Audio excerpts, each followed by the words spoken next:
Hello everyone, कैसे हो आप? Hope so you all are doing well.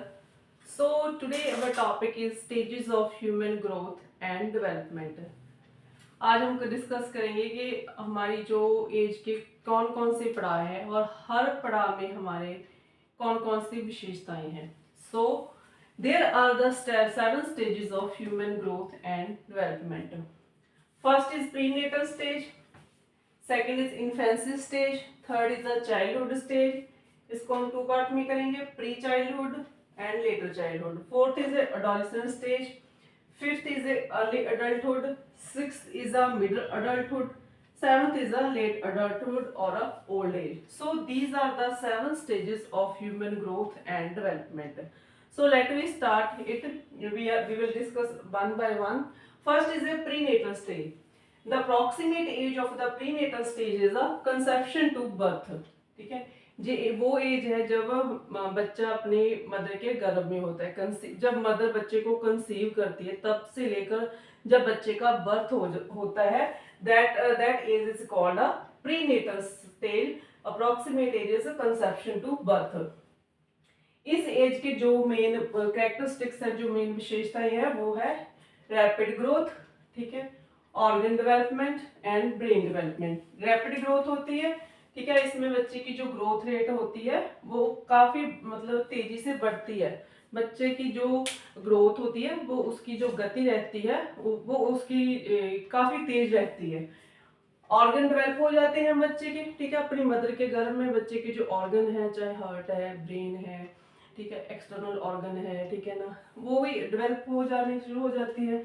Brain development हो जाते हैं जब मतलब बच्चे का पूरा विकास हो जाता है up to the conception to the birth तक. ठीक है, बच्चे को जो भी है ना फिजिकल की जो भी शेप है, जो उसका स्ट्रक्चर है, जो उसके ऑर्गन्स है, और वो उनकी डेवलपमेंट हो जाती है.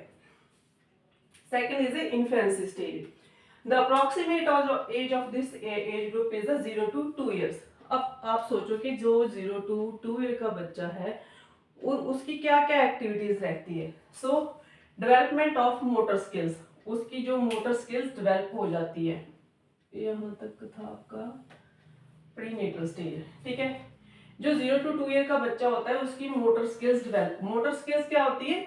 जो हमारी मतलब फिजिकल एक्टिविटीज रहती है. ठीक है, जो बच्चा शारीरिक क्रियाएं करता है, शारीरिक एक्टिविटीज, फिजिकल एक्टिविटीज करता है, उनको मोटर स्किल्स कहते हैं. वो उनकी डेवलप हो जाती है. जैसे बच्चा बैठना स्टार्ट कर देता है, ट्रैवलिंग होती है, बच्चा वॉकिंग करता, मतलब प्रॉपर नहीं करता. ठीक है, जैसे उसको मतलब जब हम बिठाते हैं, ठीक है, उसको थोड़ा सा बैलेंस करवाते हैं, जैसे पिलो के साथ बैलेंस करवा देते हैं. ठीक है ना, ट्रैवलिंग करता है, ठीक है, लेटता है, वॉकिंग करता है. वॉकिंग मतलब प्रॉपर वॉकिंग नहीं कर सकता. ठीक है, धीरे धीरे उनको चलना सिखाया जाता है. जैसे मदर है, फादर है, जब फैमिली मेंबर और है ना, उसको उसको उंगली पकड़कर चलना सिखाते हैं. ठीक है, ये चीजें उनकी डेवलप हो जाती है in the infancy stage. Language begin कर लेता है बच्चा. ठीक है, बोलना सीख जाता है, उतने वर्ड नहीं सीखता. ठीक है, धीरे धीरे उनकी वो डेवलपमेंट, लैंग्वेज जो भाषा सीखनी उनकी शुरू हो जाती है. ठीक है, इमोशनल अटैचमेंट हो जाती है. ठीक है, अपने फैमिली मेंबर्स के साथ. 0 to 2 ईयर का बच्चा है, वो अपने फैमिली मेंबर है, मदर के साथ, फादर के साथ, उनकी इमोशनल अटैचमेंट हो जाती है. ठीक है, जैसे जो बॉय होता है ना, उसकी ज़्यादातर अटैचमेंट अपनी मदर के साथ रहती है. ठीक है, जो गर्ल होती है उसकी ज़्यादातर अटैचमेंट अपने फादर के साथ रहती है. तो इस एज में बच्चे की इमोशनली अटैचमेंट होनी शुरू हो जाती है. ठीक है, बच्चा भावनात्मक तौर पे अपने फैमिली मेंबर के साथ उसकी अटैचमेंट होनी शुरू हो जाती है. Third is the childhood. इसको हम टू पार्ट्स में डिवाइड करेंगे. It's pre childhood and later childhood. The approximate age of childhood age is 3 to 12 years and the pre-childhood stage is 3 to 6 year and later childhood 7 to 12 year.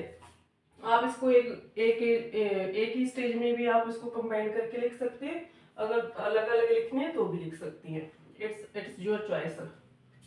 So in the childhood stage growth slow. ठीक है, यहाँ पे बच्चे की जो growth rate है, ठीक है, जो उसके बढ़ने की गति है वो स्लो हो जाती है बट कंटिन्यूसली स्टडी रहती है. ठीक है, इसमें था जो बच्चे की गति, बढ़ने की गति थी वो काफी तेज रहती थी. ठीक है, तो चाइल्डहुड में जो उसके बढ़ने की गति है वो स्लो होती है.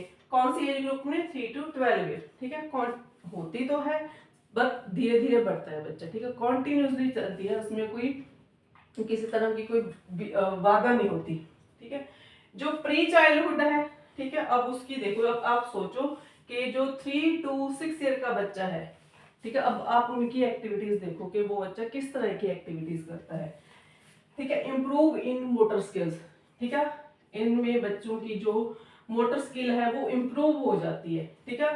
बच्चा प्रॉपर बैठने खुद बैठ सकता है, ठीक है, खड़ा हो सकता है, रन भी कर सकता है।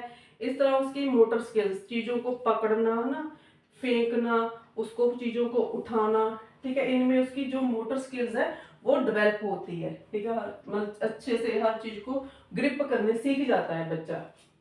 बेसिक लर्निंग, ठीक है, बेसिक लर्निंग जैसे खाना खाना, ठीक है, ड्रिंक करना, किसी चीज को पीना, ठीक है, वो सीख जाता है ना। शावर करना, नहाना सीख जाता है, ठीक है ना। वॉशरूम को, टॉयलेट रखना, उनकी ट्रेनिंग वो भी उस बच्चा सीख जाता है। How to bear the cloth, बच्चे ने कपड़े पे कैसे डालने हैं सीख जाता है बच्चा, शूज डालने, ठीक है, उनके लेसेस बांधने, उनकी बेसिक लर्निंग शुरू हो जाती है 3 to 6 ईयर का बच्चा। लैंग्वेज डेवलपमेंट हो जाती है बच्चों की, ठीक है ना। 3 to 6 ईयर का बच्चा देखो स्कूल जाने लग जाता है, 6 ईयर तक बच्चा है ना, तो ऑब्वियसली उसकी लैंग्वेज डेवलपमेंट होने लग जाती है, ठीक है ना। भाषा, ठीक है, बोलना शुरू कर देता है, ठीक है, मम्मा पापा, ठीक है, और वर्ड है, दादा है, दादी है ना, इस तरह के शब्द, मतलब काफी उनकी जो वर्ड, जो शब्द है उनके पास इकट्ठा हो जाता है। देखो इमेजिनेशन होती है, ठीक है, बच्चा 3 to 6 ईयर का बच्चा अपनी इमेजिनेशन करने लग जाता है, ठीक है। तभी हम बच्चे को ना राइम्स के थ्रू पढ़ाते हैं ना, ए फॉर एप्पल, ठीक है, इमेजिनेशन, उनको इमेजिनेशन की जो उनकी जो पकड़ है वो काफी डेवलप हो जाती है, ठीक है। सोचना, उनके सोचने की जो किसी भी चीज को इमेजिन करना, ठीक है, वो भी उनकी डेवलपमेंट हो जाता है। सोशल इंटरेक्शन, ऑब्वियसली जब बच्चा स्कूल जाने शुरू कर देता है उसकी सोशल इंटरेक्शन रहेगी, ठीक है, अपने सामाजिक के साथ इंटरेक्ट करना, समाज के लोगों के साथ, है ना, इंटरेक्शन, जहाँ पे बच्चा फैमिली के साथ इंटरेक्ट करता है। जब बच्चा स्कूल जाने लग जाता है तो उसकी सोशल इंटरेक्शन, ठीक है, अपने फ्रेंड्स के साथ, ठीक है ना, अपने टीचर्स के साथ, है ना, और लोगों के साथ उसकी इंटरेक्शन रहनी शुरू हो जाती है। तो रूल्स बच्चों पे लग जाते हैं, ठीक है, इस एज में। जैसे कि जो कोई स्ट्रेंज पर्सन है, कोई अजनबी व्यक्ति है ना, उससे बात नहीं करनी, जहाँ उससे कुछ लेकर नहीं खाना, ठीक है, उसको डिसिप्लिन में रखा जाता है। बच्चों को सिखाए जाते हैं कुछ रूल, है ना, तभी सिखाए जाते हैं ताकि उसको किसी तरह का कोई नुकसान ना हो, ठीक है, समाज में उसको कोई नुकसान ना कर सके। सो बच्चों को रूल्स करना, उनको डिसिप्लिन में रखना, ठीक है, जहाँ से ही स्टार्ट कर देना चाहिए, ठीक है। तो उनकी जो आगे की ग्रोथ है, उनकी आगे की जो डेवलपमेंट है वो काफी अच्छी रहेगी, ठीक है। लेटर चाइल्डहुड की जो अप्रोक्सीमेट एज है वो 7 to 12। देखो अब बच्चे की जो एज है वो 7 to 12, इस एज के बच्चे के जो मेन विशेषताएं क्या रहती है, लॉजिकल लर्निंग, ठीक है, लॉजिक लगाने लग जाता है, ठीक है, जहाँ पे जो वो चीजें इमेजिन करता है ना, मतलब उसके ऊपर अपनी लॉजिक लगाने स्टार्ट कर देता है, ठीक है।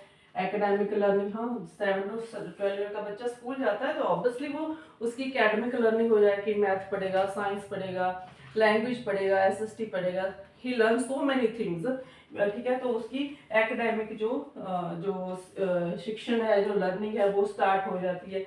पीयर रिलेशनशिप है, ठीक है, ऑब्वियसली स्कूल में उसके अपने फ्रेंड्स बन जाते हैं, ठीक है, उनके पेयर हो जाते हैं। In strict sense up to the onset प्यूबिटरी, ठीक है, इस एज में जो बच्चे के जो सेक्सुअल ऑर्गन है, ठीक है, उनकी जो फंक्शनिंग है वो स्टार्ट होनी शुरू हो जाती, स्टार्टिंग होती है जल्दी, ठीक है, उनको पता लगने लग जाता है बॉय एंड गर्ल में डिफरेंस का, ठीक है। तो फोर्थ स्टेज है एडोलेसेंट स्टेज, ठीक है, इस एज को हम टीन एज भी कहते हैं, it is also teen age. तो इसका जो अप्रोक्सीमेट एज ग्रुप है वो 13 to 19 ईयर, जो 13 से 19 साल का बच्चा, ठीक है, दैट इज एडोलेसेंट एज, ठीक है। इसको आपने हर एज के ग्रुप को हमने अच्छे से स्टडी करना है, एडोलेसेंट स्टेज के, ठीक है ना, क्योंकि इस एज के बच्चों को आपने टीच करना होता है, डील करना होता है।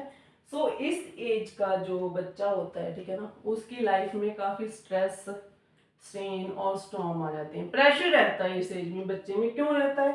क्योंकि ऊपर से वो चाइल्डहुड स्टेज, क्योंकि इसमें उसको काफी चीजों की समझ हो जाती है, ठीक है ना।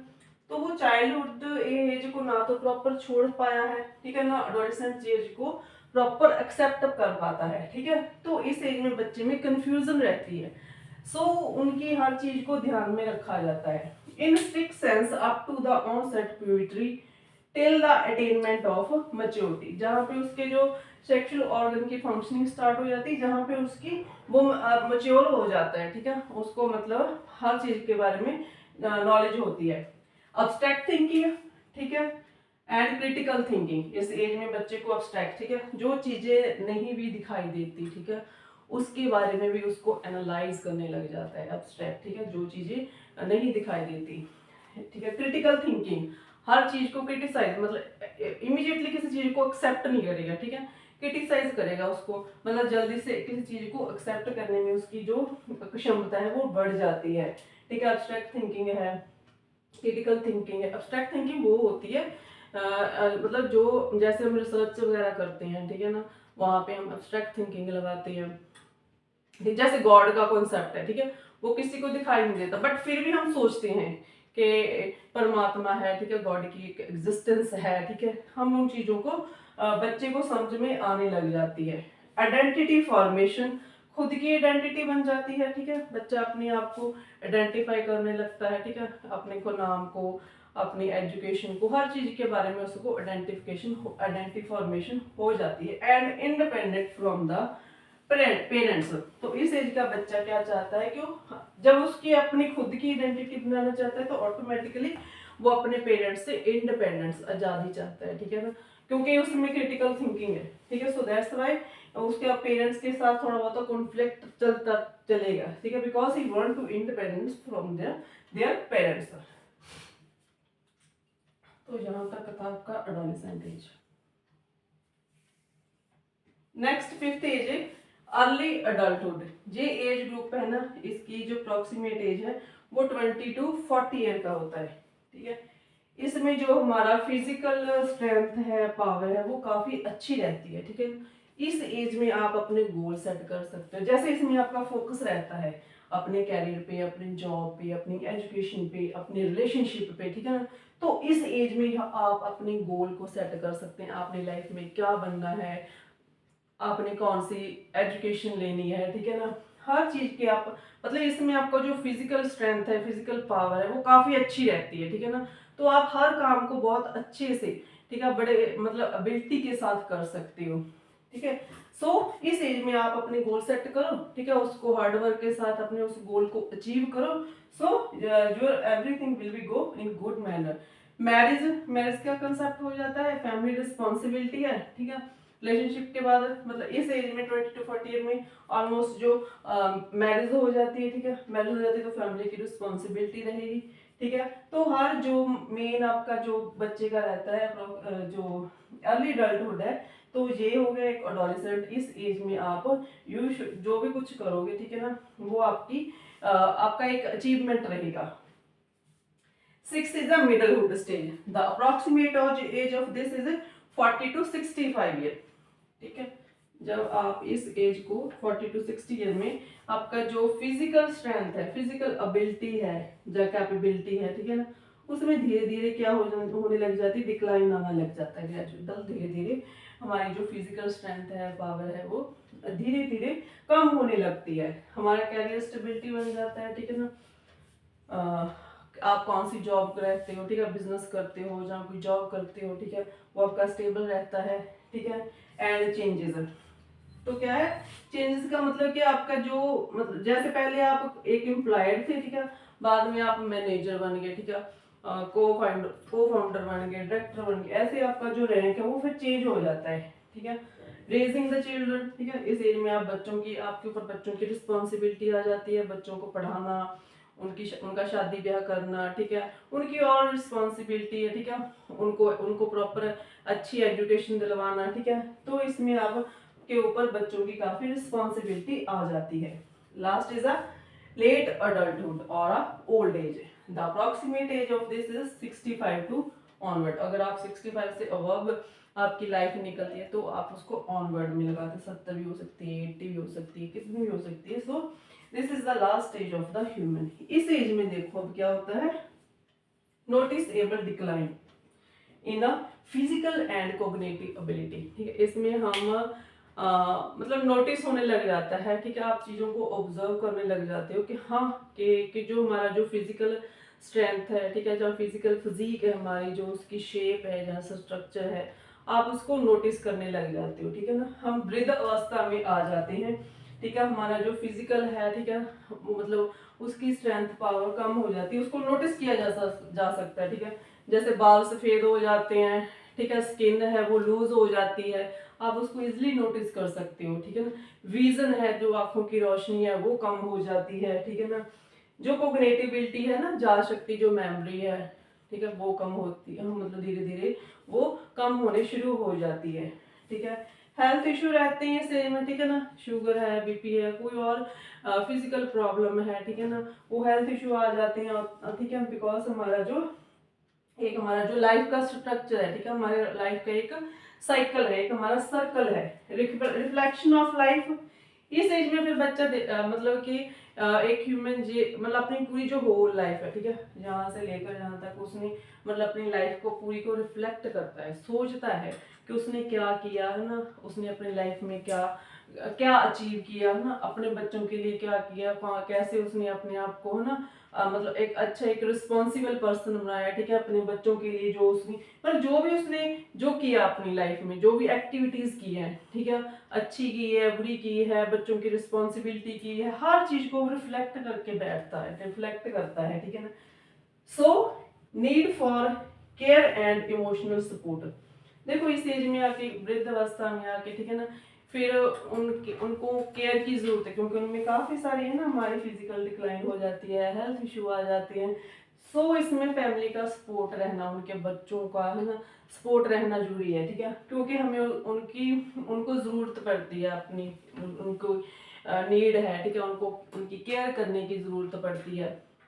ठीक है, तो फिर जो बच्चों की रिस्पॉन्सिबिलिटी रहती है, क्योंकि उन्होंने अपनी लाइफ में काफी कुछ सेक्रीफाइस किया होता है अपने बच्चों को रेज करने के लिए। ठीक है, उनको एक अच्छी लाइफ देने के लिए, ठीक है, उन्होंने काफी सारा सेक्रीफाइस किया। So it's a responsibility of their son और देयर डॉटर, ठीक है, कि उनकी प्रॉपर केयर करें, ठीक है, उनकी प्रॉपर देखभाल करें। ठीक है, एंड उनको इमोशनली सपोर्ट करें। ठीक है, जब भी आपके पास कोई खाली वक्त रहता है तो अपने जो बुजुर्ग है उनके साथ अपना समय बताओ।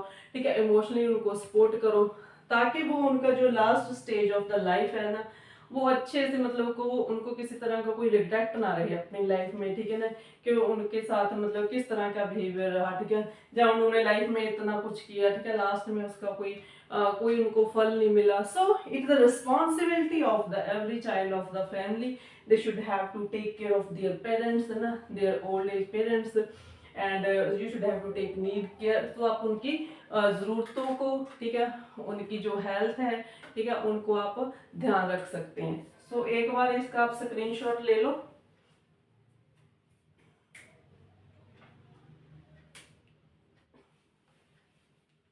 सो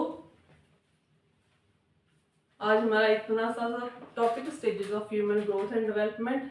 ठीक है, सो मेरे चैनल को आप शेयर एंड सब्सक्राइब करें। ठीक है, अगर आपको किसी इसमें जो आज हमने किया उसमें कोई प्रॉब्लम है तो आप मुझे कमेंट सेक्शन में कमेंट कर सकते हैं। ठीक है, कोई आप टॉपिक को नहीं समझ आया तो वो आप मुझे कमेंट में लिख सकते हो। ठीक है, तो हम उसको डेफिनेटली डिस्कस करेंगे। Thank you so much.